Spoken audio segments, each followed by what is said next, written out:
तीसरा प्रश्न है बेटा, वाक्यानि रचयत, यानी कि आपने वाक्य को बनाना है।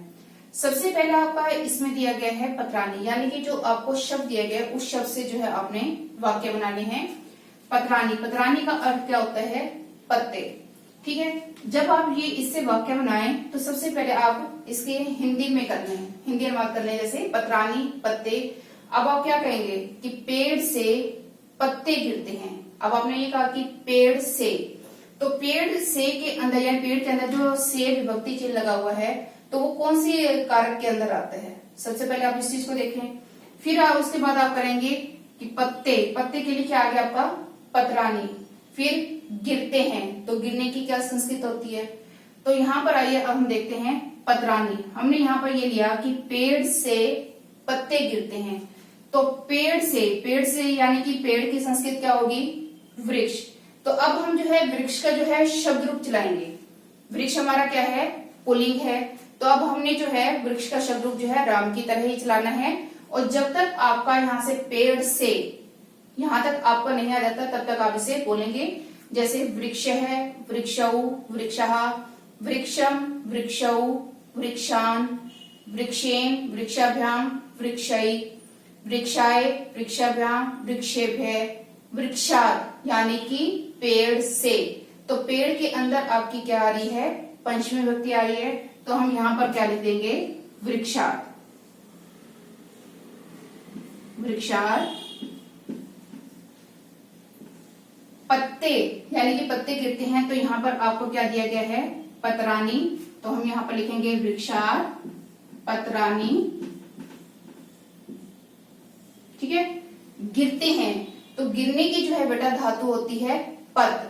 अब यहाँ पर उन्होंने कहा कि पत्ते गिरते हैं, यानी कि बहुत सारे पत्ते गिरे हैं, तो इसका अर्थ यह हुआ कि यह बहुवचन में जा रहा है। तो हम पत धातु जब बोलेंगे तो प्रथम पुरुष से क्या करेंगे?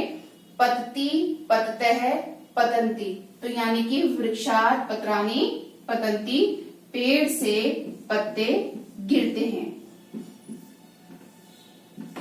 ठीक है, दूसरा है बेटा आपका पुस्तकम। पुस्तकम का अर्थ क्या होता है? पुस्तक। अब आप ये कुछ भी वाक्य बना सकते हैं इसका, जैसे आपने ये कहा कि अहम पुस्तकम पठामि, मैं पुस्तक पढ़ता हूं।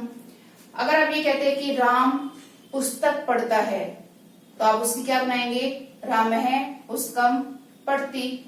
अगर हम ये कहें कि वह पुस्तक पढ़ता है, तो वह के लिए क्या हो जाएगा आपका? सह। पुस्तकम पुस्तक, पढ़ता है तो पढ़ने की कौन सी धातु होती है? पठ। तो यहाँ पर अगर आपका कर्ता एक वचन में है तो क्रिया भी आपकी एक वचन में होगी। जैसे अब हमने यहाँ पर क्या लिखा कि मैं पुस्तक पढ़ता हूँ या मैं पुस्तक पढ़ती हूँ, तो मैं के लिए क्या आता है? अहम। क्या आता है यहाँ पर? अहम, क्योंकि हम कर्ता के बारे में जो है पढ़ चुके हैं। अहम का अर्थ होता है मैं पुस्तक, पुस्तक के लिए आपको यहाँ पर दिया हुआ है पुस्तकम, तो आप यहाँ पर लिखेंगे पुस्तकम। अहम पुस्तकम पढ़ता हूं। अब पढ़ने की संस्कृत होगी आपकी पठ, और पढ़ता हूं जब ये आपका जो है उत्तम पुरुष एक वचन का है, तो यहाँ पर क्रिया भी आपकी उत्तम पुरुष एक वचन की आएगी। तो जब आप पढ़ धातु चलाएंगे तो उसमें आपका उत्तम पुरुष का एक वचन बनेगा पठामि।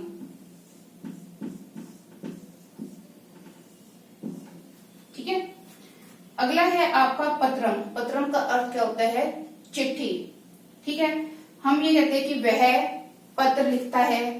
ठीक है, तुम पत्र लिखते हो, तो अगर हम ये कहें कि तुम पत्र लिखते हो, तो तुम के लिए क्या आएगा? सबसे पहले आपको इनकी जो है संस्कृत आनी बेटा जरूरी है। तुम की होती है त्वम, तो हमने यहाँ पर क्या लिखा? त्वम, तुम। ठीक है, पत्र, पत्र के लिए हमारा क्या दिया गया है? पत्रम, हमने यहाँ पर लिखा पत्रम। लिखते हो, यानी कि लिखने की धातु कौन सी हो जाएगी आपकी? लिख। तो जब आपने यहाँ पर देखा कि जो आपका कर्ता है वो मध्यम पुरुष एक वचन का है, तो हमने इसके साथ जो है क्रिया लेनी है, वो भी मध्यम पुरुष एक वचन की लेंगे। यानी कि लिखने की धातु होती है लिख, तो लिख धातु जो है हम चलाएंगे, तो क्या बनेगा आपका रूप? लिखती, लिखता है, लिखंती, लिखसी। क्योंकि ये मध्यम पुरुष एक वचन का करता है, तो यहाँ पर मध्यम पुरुष एक वचन की ही क्या आपकी क्रिया आएगी। तो यहाँ पर आपका क्या लिखा जाएगा, लिखसी।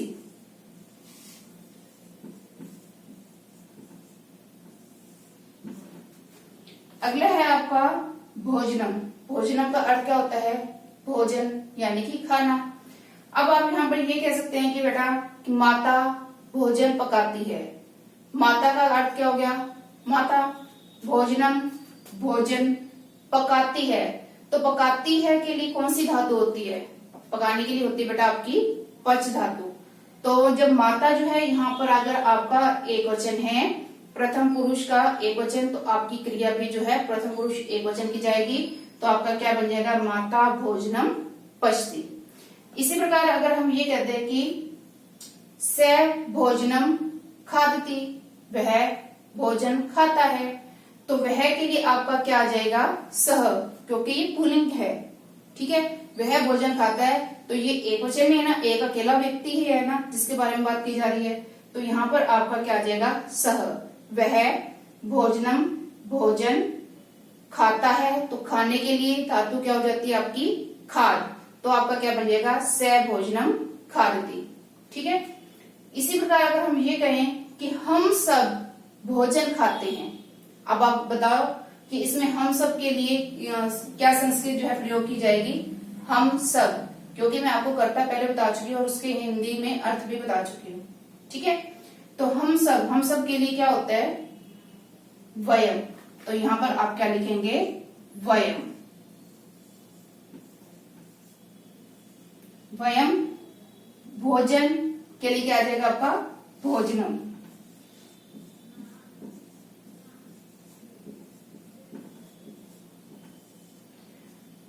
हम सब भोजन खाते हैं, तो खाने के लिए आपकी क्या धातु होगी, खाद। और खाते हैं, अब आपका यहाँ पर जो है वयम, वो क्या है, उत्तम पुरुष का बहुवचन का करता है। तो जो हमने क्रिया लेनी है वो भी आपकी उत्तम पुरुष बहुवचन की होगी। तो हम यहाँ पर क्या लेंगे, वयम भोजनम खादामः।